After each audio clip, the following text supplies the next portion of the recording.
Hi மக்களே, கிபி 1500-600களில் நம்ம நாட்டில் வாணிபம் பண்றோம்னு உள்ள நுழைஞ்ச ஐரோப்பியர்கள் நம்ம நாட்டோட வளத்தையும் செல்வத்தையும் பார்த்து அதை மொத்தமாக கொள்ளையடிக்கணும்னு முடிவு பண்ணி அடுத்த 100-150 வருஷங்களுக்குள்ள நம்ம நாடு ஃபுல்லா கொஞ்சம் கொஞ்சமா பரவி கடைசியில மொத்த நாட்டையும் பிடிச்சி நம்ம எல்லாரையும் அடிமைப்படுத்திட்டாங்க. அது மட்டும் இல்லாம நம்ம நாடு ஃபுல்லா எக்கச்சக்கமா கொட்டி கிடந்த தங்கம், வைரம் போன்ற செல்வங்களை கொள்ளையடிச்சிட்டும் போயிட்டாங்க. இதுவரையும் நம்ம வரலாறு படிக்கும்போது ஐரோப்பியர்கள் இதை மட்டும் தான் கொள்ளையடிச்சிட்டு போயிருக்காங்கன்னு நம்மளுக்கு சொல்லியிருப்பாங்க. ஆனா உண்மையில தங்கம், வைரத்தை விட விலை மதிக்க முடியாத நம்ம முன்னோர்கள் கிட்டத்தட்ட 10,000 வருஷமா சேகரிச்சு ஓலைச்சுவடிகள்ல எழுதி அதை வழி வழியா பாதுகாத்து வச்சிருந்த நம்ம ஏன்ஷியன்ட் இந்தியாவோட மொத்த அறிவையும் தான் அவங்க திருடிட்டு போயிருக்காங்க. அவங்க திருடிட்டு போனது எல்லாம் மொத்தமா கணக்கு போட்டு கிட்டத்தட்ட $45 டிரில்லியன் அளவுக்கு செல்வத்தை திருடிட்டு போயிருக்காங்கன்னு கணக்கு வச்சிருக்க நாம நம்ம இந்தியால இருந்த எவ்வளவோ விலை மதிக்க முடியாத ஓலைச்சுவடிகளை ஏன் இதுவரையும் யாரும் எந்த கணக்குமே வைக்கலன்னு எனக்கு தெரியல. கிபி 1700கள் வரையுமே அறிவியல் ரீதியா எந்த முன்னேற்றமே அடையாத இந்த உலகம் வெறும் இந்த 300 வருஷத்துல விண்வெளிக்கு சேட்டலைட் ஒரு அளவுக்கு வளர்ந்திருக்கு அப்படின்னா அதுக்கு ஒரே முக்கியமான காரணம் நம்ம கிட்ட இருந்து அவங்க திருடிட்டு போன நம்மளோட ஓலைச்சுவடிகள் தான். இதுக்கு ஆதாரமாகவும் சாட்சியாகவும் இன்னைக்கும் அமெரிக்கா மியூசியத்திலையும் பிரிட்டிஷ் மியூசியத்திலையும் நம்மளோட பழமையான ஓலைச்சுவடிகள் இருக்கிறத நம்மளால பார்க்க முடியும். ஏன்ஷியன்ட் இந்தியாவில் வாழ்ந்த நம்மளோட முன்னோர்கள் அறிவியல், மருத்துவம், கணிதம், வானவியல் அப்படின்னு பல கலைகள்ல 2000-3000 வருஷத்துக்கு முன்னாடியே தேர்ச்சி பெற்றவங்களா இருந்திருக்காங்கிறதுக்கு ஆதாரமா அகத்தியர், சுஸ்ருதா, ஆரியபட்டா போன்றவங்களை பத்தி தயவு செய்து கொஞ்சம் கூகுள்ல சர்ச் பண்ணி பாருங்க. அப்பதான் நான் சொல்றது உண்மையா பொய்யான்னு உங்களுக்கு புரியும். நம்ம கிட்ட இருந்து எடுத்துட்டு போன நம்ம முன்னோர்களோட ஓலைச்சுவடிகளை ஆராய்ச்சி பண்ணி அதுல இருந்து கண்டுபிடிச்சது எல்லாமே ஏதோ அவனுங்களே கண்டுபிடிச்ச மாதிரி வரலாற்றுல பதிவு பண்ணிட்டானுங்க, இன்னமும் பண்ணிட்டு இருக்கானுங்க. இப்படி நம்ம கிட்ட இருந்து திருடிட்டு போனதுல இருந்து கண்டுபிடிச்சு அவனுங்களே கண்டுபிடிச்சதா கொண்டு வர கண்டுபிடிப்புகளோட வரிசையில என்னதான் நம்மளோட இதிகாசங்கள்லயும் புராணங்கள்லயும் பல இடங்கள்ல குறிப்பிடப்பட்டிருந்தாலும் நாம எல்லாம் அதை படிக்கவும் மதிக்கவும் மறந்ததுனால இன்னைக்கு வெளிநாட்டுக்காரன் கண்டுபிடிச்சதா நம்மளுக்கு தெரிய வந்திருக்கிற மல்டிவர்ஸ் அப்படிங்கிற மர்மமான கான்செப்ட பத்தி தான் நாம இந்த வீடியோல பார்க்க போறோம். நான் உங்கள் மாயங்களை விளக்கும் மிஸ்ட்ரிஸ் வித் விவேக். வாங்க வீடியோக்குள்ள போலாம். மல்டிவர்ஸ் அப்படிங்கிற இந்த கான்செப்ட் இன்னைக்கு இருக்க பிசிக்ஸை கொஞ்சம் இன்டெப்தா படிச்சவங்களுக்கும் டாக்டர் ஸ்ட்ரேஞ்ச், ஃபிளாஷ் போன்ற ஹாலிவுட் படங்களை ஃபாலோ பண்றவங்களுக்கும் ஆல்ரெடி கேள்விப்பட்ட தெரிஞ்ச கான்செப்டா தான் இருக்கும். முதல்ல இந்த மல்டிவர்ஸ் கான்செப்ட்னா பேசிக்கா என்னங்கறத பாத்துருவோம். இந்த மல்டிவர்ஸை parallel universe, parallel dimensions, alternate universe அப்படின்னு பல வார்த்தைகள்ல குறிப்பிடுவாங்க. இந்த மல்டிவர்ஸ்னா என்ன அப்படின்னு சிம்பிளா சொல்லணும்னா ஒரே பிசிக்கல் ஸ்பேஸை பல டைமென்ஷன்ஸ் ஷேர் பண்ணியிருக்கிறது. அதாவது இந்த டைமென்ஷன்ல இந்த பிசிக்கல் ஸ்பேஸ்ல இப்ப நான் இருக்கேன், இதே இன்னொரு டைமென்ஷன்ல இந்த பிசிக்கல் ஸ்பேஸ்ல ஒரு மரம் இருக்கலாம், இல்ல வேற ஒரு டைமென்ஷன்ல இந்த இடத்துல ஒரு மலை இருக்கலாம். இந்த மாதிரி ஒரே பிசிக்கல் ஸ்பேஸை வெவ்வேறு டைமென்ஷன்ஸ்னு வெவ்வேறு உலகங்கள் ஆக்குபை பண்ணிக்கிறது தான் மல்டிவர்ஸ்னு சொல்லுவாங்க. வெவ்வேறு உலகங்களா அப்படின்னா மொத்தம் எத்தனை உலகங்கள் இருக்கு அப்படின்னு கேக்குறீங்களா? இந்த மல்டிவர்ஸ் கான்செப்ட் படி இன்ஃபினிட் நம்பர் ஆஃப் யூனிவர்சஸ், அதாவது எண்ணற்ற உலகங்கள் இருக்கிறதா சொல்றாங்க.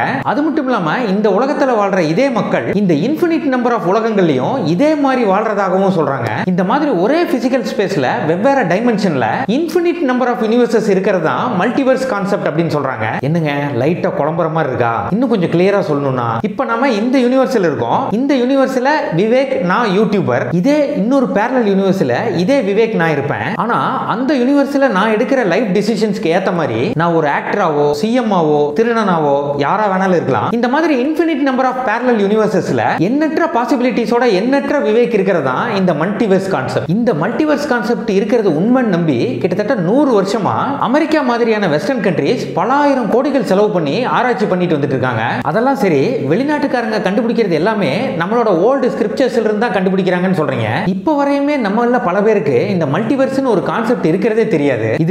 இதெல்லாம் நம்மளோட ஓல்டு ஸ்கிரிப்சர்ஸ்ல எங்க இருக்கு அப்படின்னு கேட்டீங்கன்னா இருக்குங்க. நம்மளோட ஓல்டு ஸ்கிரிப்சர்ஸ்ல இந்த மல்டிவர்ஸ் கான்செப்ட் பத்தி பல இடங்கள்ல குறிப்பிட்டிருக்காங்க. என்னது நம்மளோட ஓல்டு ஸ்கிரிப்சர்ஸ்ல மல்டிவர்ஸ் கான்செப்டா? என்ன கதை உரையா அப்படின்னு கேக்குறீங்களா? இல்லங்க, உண்மையிலேயே நம்மளோட ஓல்டு ஸ்கிரிப்சர்ஸான விஷ்ணு புராணம், ராமாயணம்னு கிட்டத்தட்ட எனக்கு தெரிஞ்சு 3 இடத்துல இந்த மல்டிவர்ஸ் கான்செப்ட பத்தி குறிப்பிட்டிருக்காங்க. நம்மளோட கடவுள்களான பிரம்மா, விஷ்ணு, சிவன் மும்மூர்த்திகள்ல சிவனுக்கு அடுத்ததா யார் பெரிய கடவுள் அப்படிங்கிறதுல பிரம்மாவுக்கும் விஷ்ணுவுக்கும் அடிக்கடி போட்டி வந்ததா நம்ம கேள்விப்பட்டிருப்போம். அதுல ஒரு டைம் பிரம்மாவுக்கும் விஷ்ணுவுக்கும் யார் பெரிய கடவுள்னு வாக்குவாதம் வந்து பிரச்சனை பெருசானப்போ விஷ்ணு பிரம்மாவை மறுநாள் காலையில வர சொன்னதாகவும், அதுபடி பிரம்மா மறுநாள் காலையில விஷ்ணுவை வந்து பார்க்கும்போது அந்த இடத்துல கோடிக்கணக்கான பிரம்மாக்கள் இருந்ததாகவும், அதை பார்த்து ஷாக்கான பிரம்மா கிட்ட விஷ்ணு இந்த பிரபஞ்சம், அதாவது இந்த யூனிவர்ஸோட படைக்கும் கடவுள் தான் நீ அப்படின்னும், இந்த மாதிரி பல கோடி பிரபஞ்சங்கள் இருக்கு அப்படின்னும், அந்த மாதிரி பல கோடி பிரபஞ்சங்களுக்கும் பல கோடி பிரம்மாக்கள் இருக்காங்க அப்படின்னு சொல்றாரு. இதை கேட்ட பிரம்மா தான் தப்ப உணர்ந்து விஷ்ணு கிட்ட மன்னிப்பு கேட்டதா இந்த கதையில வரும். நம்மளோட விஷ்ணு புராணத்துல வர இந்த கதை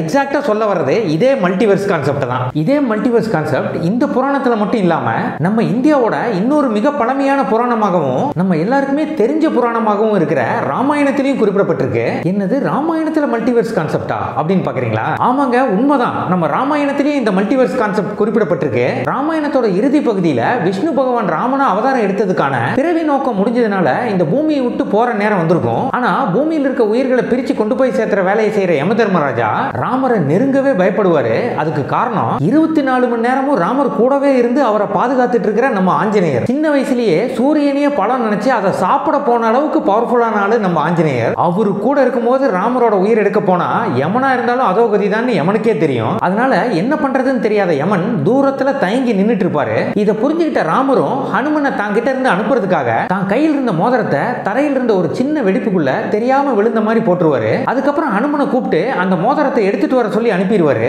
அந்த மோதிரத்தை எடுக்கிறதுக்காக சின்னதா மாறி அந்த வெடிப்புக்குள்ள போன அனுமன் பாதாள லோகத்துக்கே போயிருவாரு. பாதாள லோகத்துக்கு வந்த அனுமனை பாதாள லோகத்தோட மன்னரான வாசுகிங்கிற 5 தலை பாம்பு, அதாங்க நம்ம சிவன் கழுத்தில் இருக்குமே அந்த வாசுகி பாம்பு தான், வரவேற்று உபசரிச்சு அனுமன் வந்த காரணத்தை கேட்பாரு. அதுக்கு அனுமனும் ராமரோட மோதிரத்தை தேடி தான் தான் வந்ததா சொல்லுவாரு.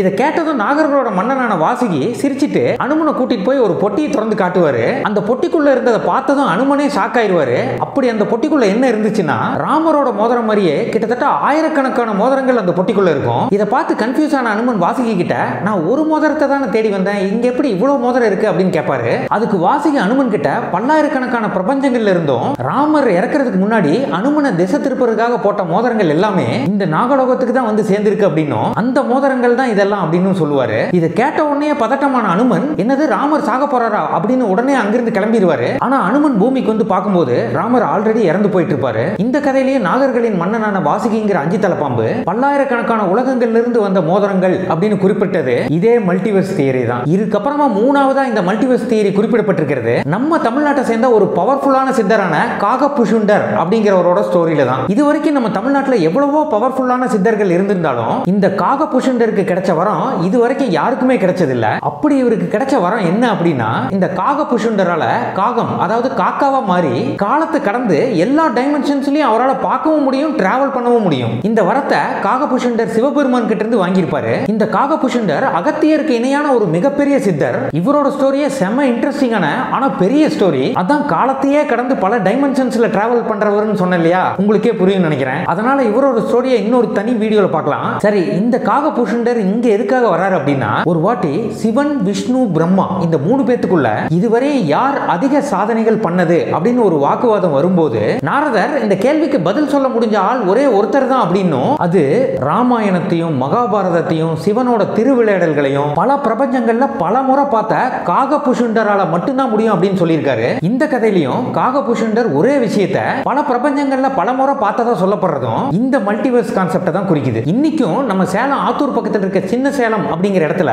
இந்த காகபுஷுண்டருக்குன்னு தனியா ஒரு கோவிலே இருக்கு. இந்த காகபுஷுண்டர் அப்படிங்கிற சக்தி வாய்ந்த சித்தரோட ஸ்டோரியை பத்தியும் அவர் சாபம் வாங்கின கதையையும் வரம் வாங்கின கதையும் தனியா இன்னொரு வீடியோல பார்ப்போம். இந்த காகபுஷுண்டர் தான் எகிப்து நாகரிகத்தையே உருவாக்கின, இன்னைக்கு இருக்கிற பிரமிடுகளை கட்டின எகிப்து மக்களே கடவுளா வணங்கின தோத் அப்படின்னு நம்ம இல்ல வெளிநாட்டு ஆராய்ச்சியாளர்கள் நம்புறாங்க. இந்த காகபுஷுண்டரையும் இவர மாதிரி நம்ம நாட்டில் வந்த பல சித்தர்களையும் அவங்களோட சக்திகளையும் நம்ம நாட்டில் இருக்க மக்களே நம்புறதுக்கு மட்டும் இல்ல தெரிஞ்சுக்க கூட மறுக்கிறோம். ஆனா அதே வெளிநாட்டுக்காரன் இது எல்லாத்தையும் படிச்சு தெரிஞ்சுக்கிறது மட்டும் இல்லாம அதை வச்சு சூப்பர் ஹீரோ படம் எடுத்து பலாயிரம் கோடி பணமும் சம்பாதிச்சிடறான். ஆமாங்க, உண்மைதான். இன்னைக்கு மார்வல் யூனிவர்ஸில் இருக்க பாதி சூப்பர் ஹீரோஸோட பவர் நம்ம சித்தர்களோட அட்டமா சித்துகள்னு சொல்லப்படுற சூப்பர் பவர்ஸ் அப்படியே காப்பி அடிச்சது தான். எக்ஸாம்பிளுக்கு நாளை சொல்றேன் கேளுங்க. அட்டமா சித்திகள்ல ஃபர்ஸ்ட் அனிமா, அதாவது அணுவை விட சின்னதா மாறுறது. இது எக்ஸாக்ட்டா மார்வல் யூனிவர்ஸ்ல ஆண்ட் மேனோட பவர். அடுத்தது மகிமா, அதாவது மலை போல ஸ்ட்ராங்கா மாறுறது. இது ஹல்கோட பவர். அடுத்தது பிராத்தி, அதாவது வசியம். இது ஸ்கார்லெட் விச், அதாங்க வாண்டாவோட பவர். அடுத்தது பரகாய பிரவேசம், அதாவது ஆஸ்ட்ரல் ப்ரொஜெக்ஷன். இது டாக்டர் ஸ்ட்ரேஞ்ச் படத்துல பல இடத்துல வரும். இந்த மாதிரி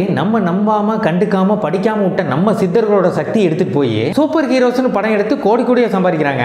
நாமளும் அதை நம்மளுதுனே தெரியாம வாயை பொளந்து பார்க்கறோம். இப்போ அதே மாதிரி நம்மளோட மல்டிவர்ஸ் கான்செப்டை எடுத்துட்டு போய் டாக்டர் ஸ்ட்ரேஞ்ச், ஃபிளாஷ்னு மார்வலும் டிசியும் மாத்தி மாத்தி படம் எடுக்கிறாங்க. நம்ம அதையும் வழக்கம் போல வாயை பொளந்துட்டு வேடிக்கை தான் பார்க்கறோம். இந்த மல்டிவர்ஸ் கான்செப்டை பேஸா வச்சு நம்ம தமிழ்ல வந்த ஒரே படம் என்னோட ஃபேவரட் டைரக்டரான செல்வராகவன் எடுத்த 2ஆம் உலகம் மட்டும்தான். அது மட்டும் இல்ல, என்ன பொறுத்த வரைக்கும் நம்ம தமிழ் இண்டஸ்ட்ரியில கிறிஸ்டோபர் நோலனுக்கு இணையான ஒரே தமிழ் டைரக்டர் செல்வராகவன் மட்டும்தான். சரி, அதை விடுங்க, திரும்ப நம்ம மல்டிவர்ஸ்க்கு வருவோம். இந்த மல்டிவர்ஸ் கான்செப்ட் வெறும் புராணங்கள்லயும் படங்கள்லயும் மட்டும்தானே இதுவரையும் வந்திருக்கு. இதெல்லாம் கூட உண்மையா இருக்க வாய்ப்பு இருக்குமா அப்படின்னு யோசிச்சீங்கன்னா, 1954 ஜப்பான்ல நடந்த இந்த சம்பவம் கிட்டத்தட்ட 70 வருஷம் ஆயும் இன்னை வரையும் எந்த சயின்டிஸ்டாலையும் விளக்க முடியல. முடியாத ஒருவேளை மல்டிவர்ஸ் உண்மைதானோ அப்படின்னு யோசிக்க வைக்கிற மிஸ்ட்ரியா இருக்கு. ஆமாங்க, 1954 ஒரு மிஸ்ட்ரியான மனிதர் ஜப்பான் ஏர்போர்ட்ல இருக்கிற இமிகிரேஷன் செக்கிங்க்கு வராரு. அவர் கையில இருந்த பாஸ்போர்ட்டை பார்த்த உடனே இமிகிரேஷன் ஆபீசர்ஸ் எல்லாம் கன்ஃபியூஸ் ஆயிடுறாங்க. ஏன்னா அவரோட பாஸ்போர்ட்ல டவுரெட் அப்படிங்கிற நாட்டில இருந்து அவர் வந்ததா குறிப்பிடப்பட்டிருக்கு.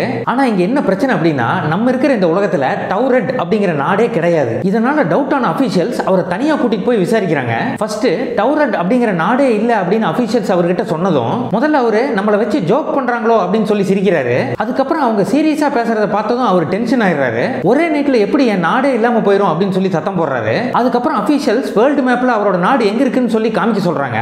அவரும் பிரான்ஸோட பார்டர்ல தான் தன்னோட நாடான டவுரெட் இருக்கு அப்படின்னு சொல்லி வேர்ல்டு மேப்பை பார்த்தா அவர் சொன்ன இடத்துல அண்டோரா அப்படின்னு வேற ஒரு பகுதி இருக்கு. இதை பார்த்ததும் அவர் பயங்கர ஃப்ரஸ்ட்ரேட் ஆயிடுறாரு. இதனால அவர் ரெஸ்ட் எடுத்ததுக்கு அப்புறமா அவரை விசாரிக்கலாம் அப்படின்னு சொல்லிட்டு ஏர்போர்ட் பக்கத்துல இருந்த ஒரு ஹோட்டல் ரூம்ல அவரை லாக் பண்ணி 2 பேரை செக்யூரிட்டிக்கு போட்டுறாங்க. ஆனா மறுநாள் காலையில வந்து பார்த்தா அந்த மனுஷன் எந்த ஒரு தடையுமே இல்லாம காணாம போயிட்டு இருக்காரு. அவன் ஏதாவது ஃப்ராடா இருப்பான், எங்கேயாவது தப்பிச்சு போயிருப்பான், இதுல என்ன இருக்குது அப்படின்னு கேக்குறீங்களா? இதுல ஷாக்கிங்கான விஷயம் என்னன்னா, அவங்க கிட்ட இருந்து அபிஷியல்ஸ் வாங்கி வச்சிருந்த அவனோட பாஸ்போர்ட்ஸ், ஐடி ப்ரூஃப்ஸ் அப்படின்னு எல்லாமே நைட்டோட நைட்டா மொத்தமா மறைஞ்சிட்டு இருக்கு.